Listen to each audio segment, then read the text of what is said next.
منکر حدیث قرآن مجید کا بھی منکر ہے، ایک دو نہیں، پچھلے خطبے میں آپ نے کئی آیات سن دی، کئی قرآن مجید کی آیات ہیں جس میں اللہ سبحانہ وتعالیٰ نے رسول اکرم صلی اللہ علیہ وسلم کی اطاعت اور فرما برداری کا حکم ارشاد فرمایا ہے۔ تو جو شخص کہے میں رسول اللہ صلی اللہ علیہ وسلم کی بات نہیں مانتا، میرے لیے یہ قابل حجت نہیں ہے، وہ قرآن کی ان آیات کو ماننے والا ہے۔ جب اللہ کہہ دے، سورہ حشر کی آیت نمبر 7 آپ نے پڑھی، معروف ہر بندے کی زبان، وَمَا آتَاكُمُ الرَّسُولُ فَخُذُوا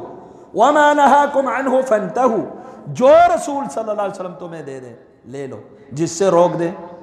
رک جاؤ۔ اب رسول اللہ صلی اللہ علیہ وسلم ایک چیز سے روک رہے ہوں، وہ کہہ جی یہ تو حدیث میں ہے، میں نہیں مانتا، قرآن کی آیت دکھاؤ،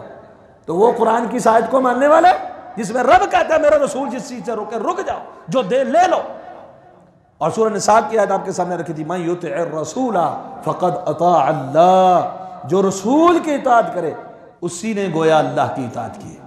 یہ ایک نہیں، دو نہیں، کئی آیات ہیں جس میں اللہ نے اپنے ساتھ اپنے پیغمبر نبی آخر الزمان جناب محمد الرسول اللہ صلی اللہ علیہ وسلم کی اطاعت، اتباع اور فرما برداری کرنے کا حکم دیا ہے، اور آپ کے حکم کی مخالفت سے قرآن نے ڈرایا ہے۔ جو یہ کہے کہ پیغمبر کا فرمان میرے لیے حجت نہیں ہے، آپ کا فعل میرے لیے دلیل نہیں ہے، میں صرف قرآن مانوں گا، وہ قرآن مجید کو ماننے والا نہیں۔